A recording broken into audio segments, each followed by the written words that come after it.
I remember that was one thing that happened with so again, I promise we'll wrap up the podcast, but we're just talking games and stuff now. That's what we do. Cassie was buying me Gravity Rush 2 for a present. It was either like for my birthday or Christmas or something. She goes into GameStop because that's how she knows how to buy games, right? Like you go to the game store, and Walmart's not going to have Gravity Rush 2, and so she goes to GameStop, and they wanted to give her a brand new game, just the disc, because it was their last copy, so they didn't want to give away their shelf case. So one, it was already opened.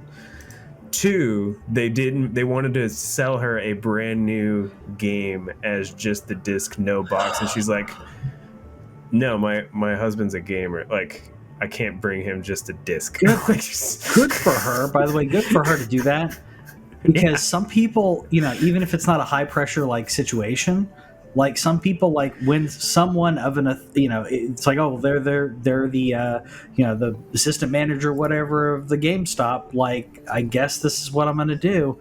For her to say that, because like, I know some people, actually Whitney would do it too, like the confrontational aspect of saying, no, I'm not okay with that. She may not have done that. So good on her for sticking up and being like, no, I'm not going to bring him just a disc and pay for full price. Yeah, and pay full price. Like, you guys knock $10 off. What is this? Yeah, that was the other principle of the fact. They were just like, brand new game, no case. Yeah, I was like, and I swear it was just because it was her. Like, I bet they would have never said that to me. Not to make that random GameStop employee sound like a sexist, but I bet they wouldn't have even offered it. I hate saying that, because I would have been like, you're out of your freaking mind. Are you kidding? No, I'm not going to do that. I hate to say that too. Yeah, I hate to say that too, but like, I mean, if they were in the situation where they're like, hey, it's my last copy, I've got the disc, it's a new game, it's a never been played disc, I can sell it to you for, like, this is our policy, I can sell it to you for 50 or 45 or whatever it is, because it doesn't come with the packaging. Like, that's the right answer. But for them to just be like, hey, here you go, I'm not going to give you the no, that's terrible.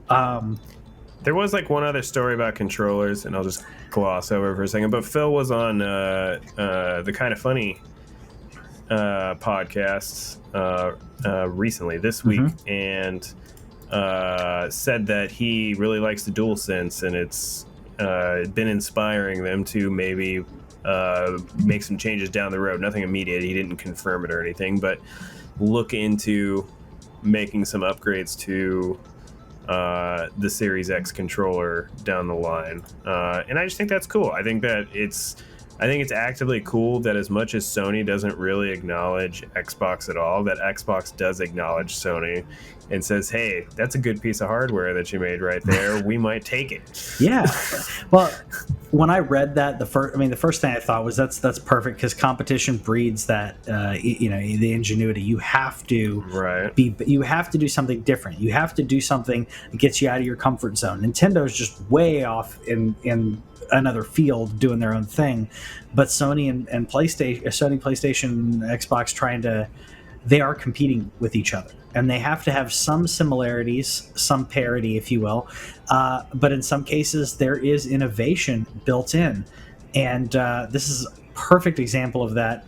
Honestly, the first thing that I thought of when I saw this story, though, and you'll know what I'm talking about when it comes to this, but the first thing I thought of was WCW versus WWF, like ratings in the late 90s, when you had competing brands and you had to do something better. You had to do something different. You had to be better than your competition, or you buy them out. Like, there's that was the situation, which eventually happened. But the war between them, which didn't even last that long, if you look back in hindsight, the war between those two brands was vicious, and they were doing anything they could to try to top their competition. And it doesn't have to be a winner take all, but it definitely, in the case of the DualSense, it's a great innovation where they could see there are some great subtle innovations here that enhance the experience. And if they do that as well on Xbox, that it's going to help them on their side. It's not a copycat situation, but I'm sorry, the trigger feedback. The adaptive triggers, haptic feedback. Xbox doesn't have that. It has rumble, and it has a it has something with the triggers. I can't remember exactly what it is, but it's not. It doesn't have anything in the triggers. It just has the basic rumble. I thought I thought it had something in regards to pressure or something. It doesn't turn on and off or raise or lower pressure the way that the DualSense does. There's nothing that you can nothing feel. like that. No. It does have some nice grippies. Yeah, some nice finger grip. I love the Xbox Series X controller, by the way. I hope that if they do make one, they somehow try and figure out how to keep it from being as heavy as a PS5 controller, because that's been my only problem with doing the PS5 is it's just my hands get tired, dude. I don't know what it is. Like do you play up here? It's just because the weight. No, I'm holding it up for the camera. Okay. No, my hands get tired. Just from holding the PS5 controller, but I'll say both of them, texturally speaking, whatever texture both companies put on their controllers this time around, my hands don't get nearly as sweaty anymore. And now that you commented on my hands, I'm thinking of that scene from Talladega Nights where the first time that Ricky Bobby wins a race or does well, he's like, I'm not sure what to do with my hands. I just want to thank God. And I love that movie. We watched it. It just showed up on Netflix. I just watched it again. We watched it the other week, last week. But that it's so good. I don't know how much of that is improv, but I absolutely love it. There's some jokes that don't hold up anymore, unfortunately, and that's just. That's true. That's just the way that the comedy kind of dies off. But just him as Ricky, he plays. He's great. I love John C. Reilly. A great hick. Yeah, and I love John C. Reilly. When he's takes his wife. Spoilers for a 10-year-old movie at this point, or 8-year-old movie, or whatever it is. When he older than that. Yeah. So when John C. Reilly's calling Ricky Bobby from Ricky's old house, as if nothing happened. It's so good. I think and Whitney said as we were watching, she was like, John C. Reilly doesn't get near enough between this and Step Brothers for his comedy. People talk about Will Ferrell all the time, but he is it's because he tried to do Walk Hard on his own, and Walk Hard wasn't good. I liked Walk Hard, but I knew it wasn't as good, but I liked Walk Hard. I think it's just that he's the sidekick kind of character. He's still great. He's still hilarious. It's just that there's just a few times. Yeah, I think he's just. I mean, not even necessarily just better. I just think that maybe he's just not as much of a leading man. Not to be mean to him, he's still hilarious. Yeah. Well, right before we wrap up, though, did you see their Sherlock movie? No. Don't. Yeah, it's that's why I didn't. I just heard it was not good. We got 15 minutes in, and just shut it off. And I don't normally do that. It was really. It's just really dumb, but doesn't have the level of Talladega Nights or Step Brothers or any of the other ones where it's it's dumb, but there's some type of substance to it that allows you to laugh at it. It's dumber than Jackass or anything like that. It's just the lowest brow comedy I could think of. I really didn't like it. Maybe I should have given it more time, but I went into it thinking I didn't read anything good about it. No, it wasn't good, and that's apparently why they're not doing more together. But yeah. Anyways, that's not what you came here to listen to, but I hope you did like at least the gaming stuff that we did give you in this episode. Sorry for some technical difficulties here and there. But let us know in the comments, what do you think about physical versus digital? Are you still holding on to physical like some of us are? Do you buy just the specific ones you want to have in your collection and hold for all time? Are you all in on digital at this point? Do you resell your games? And if you do, Do you wait, or do you do it when you got to purge? Let us know in the comments, and we'll see you next time. Okay, bye.